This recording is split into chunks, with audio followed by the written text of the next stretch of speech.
नमस्कार, हर हर महादेव। हम पढ़ रहे हैं अड़गड़ानंद जी का यथार्थ गीता।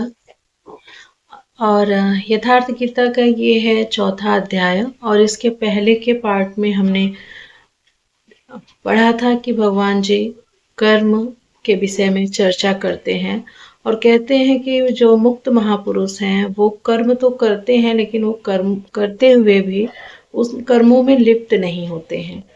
तो वो कर्म जब करते हैं तो उसमें लिप्त क्यों नहीं होते, इस पर भगवान क्या कहते हैं वो हम अपने आज के अध्याय में इस पार्ट में देखेंगे। तो भगवान श्री कृष्ण कहते हैं कि ऐसे मुक्त पुरुष का समर्पण ब्रह्म है, हवि ब्रह्म है, अग्नि भी ब्रह्म ही है। अर्थात ब्रह्म रूप अग्नि में ब्रह्म रूपी कर्ता द्वारा जो हवन किया जाता है वह भी ब्रह्म है।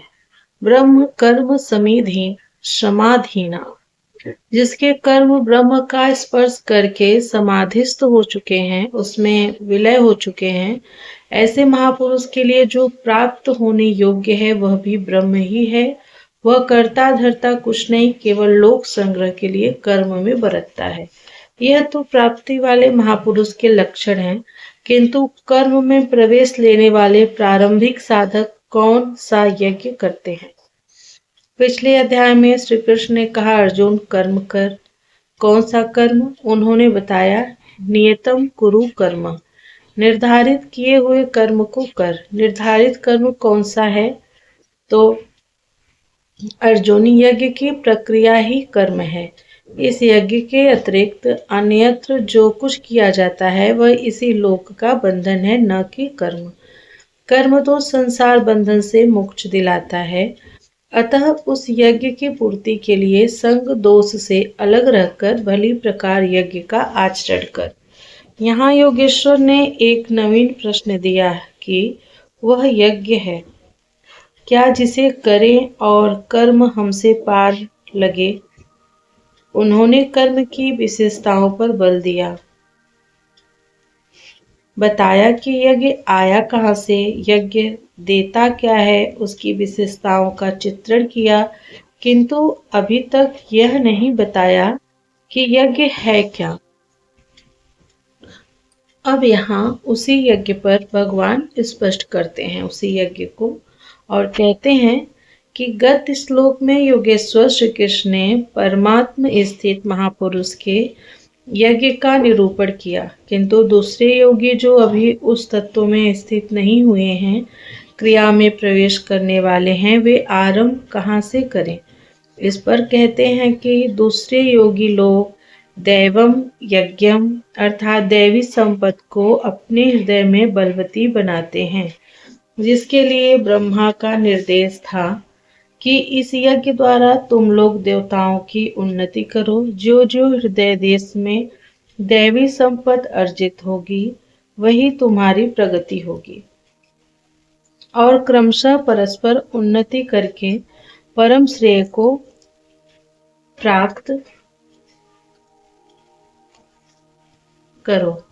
दैवी संपत्ति को हृदय देश में बलवती बनाना प्रवेशिका श्रेणी के योगियों का यज्ञ है। वह दैवी संपत्ति अध्याय 16 के आरंभिक 3 श्लोकों में वर्णित है, जो है तो सब में केवल महत्वपूर्ण कर्तव्य समझकर उसकी जागृति करें, उसमें लगें। इन्हीं को इंगित करते हुए योगेश्वर ने कहा अर्जुन तू शोक मत कर, क्योंकि तू दैवी संपत्ति को प्राप्त हुआ है, तू मुझ में निवास करेगा, मेरे ही शाश्वत स्वरूप को प्राप्त करेगा, क्योंकि यह दैवी संपत्ति परम कल्याण के लिए ही है और इसके विपरीत आसुरी संपत्ति नीच और अधम योनियों का कारण है। इसी आसुरी संपत्ति का हवन होने लगता है, इसलिए यह यज्ञ है और यहीं से यज्ञ का आरंभ है। दूसरे योगी ब्रह्माग्रो परम ब्रह्म परमात्मा रूप अग्नि में यज्ञ के द्वारा ही यज्ञ का अनुष्ठान करते हैं। श्री कृष्ण ने आगे बताया इस शरीर में अधियज्ञ मैं हूँ। यज्ञों का अधिष्ठाता अर्थात यज्ञ जिसमें विलय होते हैं वह पुरुष मैं हूँ। श्री कृष्ण एक योगी थे, सद्गुरु थे। इस प्रकार दूसरे योग्य जन ब्रह्म रूपी अग्नि में यज्ञ अर्थात यज्ञ स्वरूप सद्गुरु को उद्देश्य बनाकर यज्ञ का अनुष्ठान करते हैं। सारांशतः सद्गुरु के स्वरूप का ध्यान करते हैं। अन्य योगी जन श्रोतादिक स्रोत, नेत्र, त्वचा, जिह्वा और नासिका इंद्रियों को संयम रूपी अग्नि में हवन करते हैं, अर्थात इंद्रियों को विषयों से समेटकर संयत कर लेते हैं। यहाँ आग नहीं जलती, जैसे अग्नि में डालने से हर वस्तु भस्मसात हो जाती है, ठीक इसी प्रकार संयम भी एक अग्नि है जो इंद्रियों के संपूर्ण बहिर्मुखी प्रवाह को दग्ध कर देता है। दूसरे योगी लोग शब्दादिक शब्द, स्पर्श, रस, रूप और गंध विषयों को इंद्रिय रूपी अग्नि में हवन कर देते हैं, अर्थात उनका आशय बदलकर साधना परक बना लेते हैं। साधक को संसार में रहकर ही तो भजन करना है। सांसारिक लोगों के भले बुरे शब्द उससे टकराते ही रहते हैं। विषयोत्तेजक ऐसे शब्दों को सुनते ही साधक उनके आशय को योग, वैराग्य सहायक, वैराग्योत्तेजक भाव में बदलकर इंद्रिय रूपी अग्नि में हवन कर देते हैं। जैसा कि एक बार अर्जुन अपने चिंतन में रत था, अकस्मात उसके कर्ण कुहरों में संगीत लहरी झनझना उठी। उसने सिर उठाकर देखा तो उर्वशी खड़ी थी, जो एक अप्सरा थी। सभी उसके रूप पर मुग्ध हो झूम रहे थे, किंतु अर्जुन ने उसे स्नेही दृष्टि से मातृवत देखा। उस शब्द रूप से मिलने वाले विकार विलीन हो गए, इंद्रियों के अंतराल में ही समाहित हो गए। यहाँ इंद्रिय ही अग्नि है। अग्नि में डाली हुई वस्तु जैसे भस्मसात हो जाती है, इसी प्रकार आशय बदलकर इष्ट के अनुकूल ढाल लेने पर विषयोत्तेजक रूप, रस, गंध, स्पर्श और शब्द भी भस्म हो जाते हैं। साधक पर कुप्रभाव नहीं डाल पाते। साधक इन शब्दादिकों में रुचि नहीं लेता, इन्हें ग्रहण नहीं करता। इन श्लोकों में अपरे, अन्य शब्द एक ही साधक की ऊंची नीची अवस्थाएं हैं। एक ही यज्ञकर्ता का ऊंचा नीचा स्तर है, न कि अपरे अपरे कहने से कोई अलग अलग यज्ञ। अभी तक योगेश्वर ने जिस यज्ञ की चर्चा की, उनमें क्रमशः दैवी संपत्ति को अर्जित किया जाता है, इंद्रियों की संपूर्ण चेष्टाओं का संयम किया जाता है, बलात् विषयोत्तेजक शब्दादिकों के टकराने पर भी उनका आशय बदलकर उनसे बचा जाता है। इससे उन्नत अवस्था होने पर दूसरे योगी जन संपूर्ण इंद्रियों की चेष्टाओं तथा प्राण के व्यापार को साक्षात्कार सहित ज्ञान से प्रकाशित परमात्म स्थिति रूपी योगाग्नि में हवन करते हैं। जब संयम की पकड़ आत्मा के साथ तद्रुप हो जाती है, प्राण और इंद्रियों का व्यापार भी शांत हो जाता है, उस समय विषयों को उद्दीप्त करने वाली और इष्ट में प्रवृत्ति दिलाने वाली दोनों धाराएं आत्मसात हो जाती हैं। परमात्मा में स्थिति मिल जाती है, यज्ञ का परिणाम निकल आता है। यह है यज्ञ की पराकाष्ठा।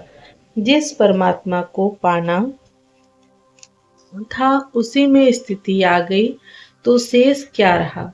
पुनः योगेश्वर श्री कृष्ण यज्ञ को भली प्रकार समझाते हैं।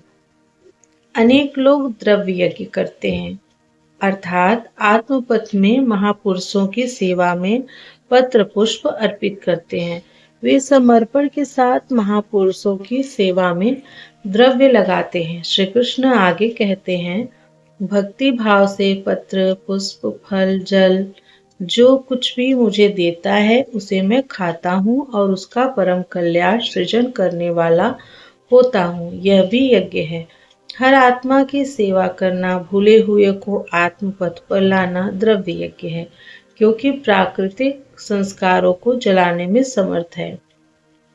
इसी प्रकार कई पुरुष तपो यज्ञ स्वधर्म पालन में इंद्रियों को तपाते हैं, अर्थात स्वभाव से उत्पन्न क्षमता के अनुसार यज्ञ की निम्न और उन्नत अवस्थाओं के बीच तपते हैं।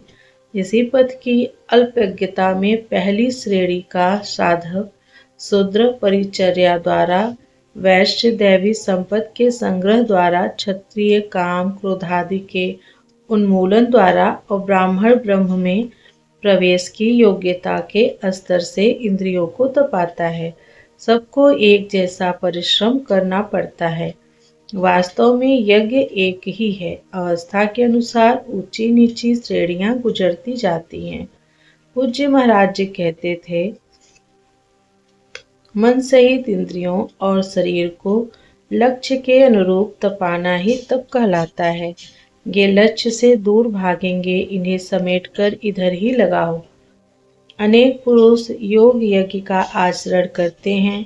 प्रकृति में भटकती हुई आत्मा का प्रकृति से परे परमात्मा से मिलन का नाम योग है।